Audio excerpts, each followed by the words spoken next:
Suraskit va šitus du pasisakymus ir į vieną, jeigu galite, sukirpkite ir įmeskit, nes... Krepšininkai, būdami viešbutyje, dirba? Čia yra kas, yra 24 valandų per parą darbas? 2 dienas užsidaro viešbučio kambarį, žiūri šėjus highlightus ir galvoja, kaip aš turiu pasiruošti, kad aš perimčiau iš jo kamuolį. Ir sako, aš iš jo perimsiu kamuolį vidury aikštės.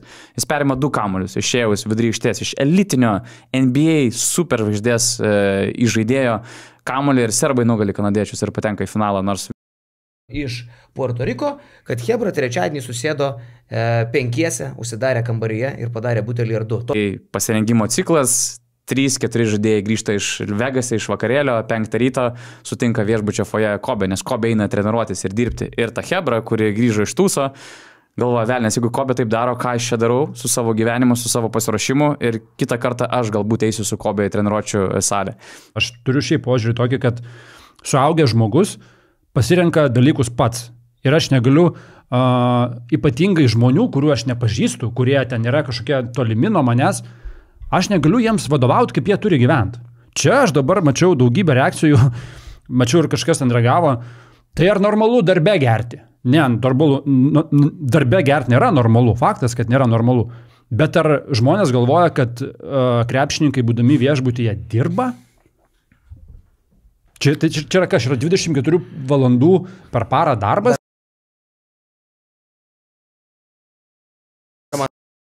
Kad 7 procentų, 8 procentų. Aš geria tai nėra, kad laka kibirais, kad laižo sienas, bet geria.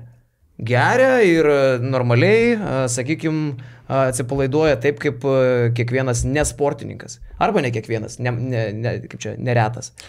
Tai čia gal, aš sakyčiau, žinok, čia nemažai prisidėjo prie viso šito šoko žmonėm, kurie tikrai šventai tiki, kad to nėra.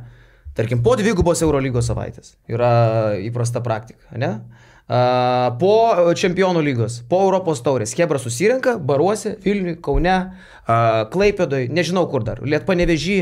Nu, mes žinom tos dalykus. Plius tos pačios išvykos. Ir tai yra tiesiog, iš esmės, manau, kad tai, ko žmonės nežinojo. Ir šitas gal prisideda prie šoko labai nemaža dalimi. To, kas dabar išlindo iš Puerto Riko, kad Hebra trečiadienį susėdo 5, užsidarė kambaryje ir padarė butelį ir 2. To kiekio irgi niekas nežino. Va čia irgi įdomiausia dalis, apie tai dar galėsim pakalbėti, kaip interpretuota šitą istoriją. Ateičiai rašiausi naucus ir man labai strigo tokios 3 sportinės, motyvacinės istorijos, kur man parodo, labai buvo dažnai keliamas klausimas, kas yra nugalėtojo mentalitetas, kad labai mums trūksta šitoj Lietuvos rinktiniai, galbūt šitai visai kartai. Ir kai tu galvoji apie nugalėtoją, sakau, yra tos 3 istorijos. Tarkim, Novakas Džokovičius, ruošdamasis 12 metų dar tenais teniso Grand Slamams, peros prieš Nadalį ar prieš Federerį nėra labai svarbu. Jisai 4 metus nevalgė šokolado. Tai buvo tokioj dietoj, tokiam sportiniam režime, tokiam pasiruošime, kad maksimaliai atsisakė visų pagundų, kad pasiektų tą tikslą. Ir kai jam tai pavyko padaryti 2012 metais, tai pirmas dalykas, kurio jis prašė po to kambarėlėje, duokit man kas nors šokolado. Davė jam ten kažkokį batonėlį, negryną šokoladą, bet jis labai išsimėgavo tuo skoniu ir jausmu, kokį jis gavo, ir kad tas darbas virto to, apie ką jis galbūt svajojo ir ko jis atsisakė. Yra Kobės legendinės istorijos su ta garsiaja Redeem Team, kai pasirengimo ciklas, 3-4 žaidėjai grįžta iš Vegasą, iš vakarėlio, 5 ryto sutinka viešbučio foje Kobe, nes Kobe eina treniruotis ir dirbti. Krepšininkai, būdami viešbutyje, dirba? Čia yra kas, yra 24 valandų per parą darbas? Ir ta Hebra, kuri grįžo iš Tūso, galvoja, velnės, jeigu Kobe taip daro, ką aš čia darau su savo gyvenimu, su savo pasiruošimu ir kitą kartą aš galbūt eisiu su Kobe į treniruočių salę. Vienas šviežesnių pavyzdžių, labai man įstrigęs iš praeito pasaulio čempionato, Aleksas Avramovičius. Kai žiūri pagal krepšinio parametrus, pakankamai vidutiniškas žaidėjas, joks ten superstaras, joks ten neišsiskiriantis žmogus. Ateina rungtynės su Kanada, pasaulio čempionato pusfinalis, kanadiečiai atrodo fantastiškai, yra lyderis Shai Gilgeous-Alexanderis, ko gero geriausias viso čempionato žaidėjas, nesustabdomas visą turnyrą. Aleksas Avramovičius, žinodamas, žais prieš Kanadą 2 dienas.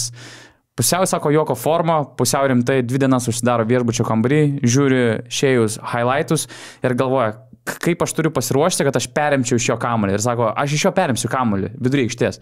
Jis perima 2 kamuolius, išėjus vidury aikštės, iš elitinio NBA superžvaigždės įžaidėjo kamuolį ir serbai nugali kanadiečius ir patenka į finalą, nors vėlgi pereina per visus limitus, prieš visas prognozes ir žaidžia dėl aukso. Tai aš tokių istorijų šiek tiek pasigendu apie paskutinę mūsų Lietuvos kartą. Galbūt šiaip bendrai pagal Lietuvos kartą yra legendos. Visais laikais tai buvo. Absoliučiai visais laikais. Ir toliau tai bus. Visada rinktinėse yra išgeriama. Visada klubiniam krepšinį yra išgeriama. Mes labai gerai žinom. Visiškai, o čia gal labai svarbus dalykas. Aš manau, kad šita tema atvėrė tą Pandoros skrynią, kur galima drąsiai pasakyti. Galbūt daug kas šito nežino. Aš manau, kad net ir tai, kas mums atrodo labai gerai suprantama, gali būti, kad didžiai daliai visuomenės yra nesuprantama. Žmonės tikrai, aš tikiu, kad tikrai tiki, kad krepšininkai sezono, klubinio sezono ar čempionato metu negeria. Tai aš dabar pasakysiu tokį bairį. Geria kas savaitę, kas 2.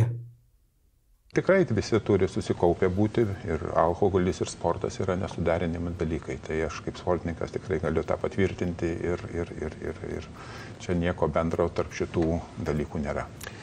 Labai geras. Sveiki. Kaip manot, gal žinot, kurie 3 žaidėjai iš dabartinės rinktinės kandidatų geriausiai atsilaikytų už stalo pirtį su anų laikų Sabu, Valdu ir Kurčiu, kad ir vaibą palaikyt ir kojami prieki neišneštų? Tarp kitko, Valdas negerdavo, čia tą reikia pasakyti. Jisai, būdamas profesionalus, čia ir Mitas yra apie jį, jis negerdavo iš vis šnapso. Jis buvo blaivininkas Žalgirį. O Marčela? O Marčela buvo tarp variantų čia? Ne, ar gerdo Marčela? Marčela paimdavo, aš manau. Aš dėl Marčelos nežinau, bet Valdas tikrai negerdavo. Sabas su Kurčiu imdavo normaliai. Nu gerai, Valančiūnas, čia viskas aišku, Valančiūnas daug paima šnapso. Ir Sabas paima normaliai. Domantas? Jo? Paima. Nu tai va šitus 2 pastatyk ir aš manau, kad ten visi išeitų labai linksmi iš dopingo kambariuko. Jo, atlaikytų šitie. Jokubaitis arklys. Grigonis irgi. Jo? Manau, kad taip. Jie galėtų statyti tą. Jokubaitis taigi ir įsiurbė gerai.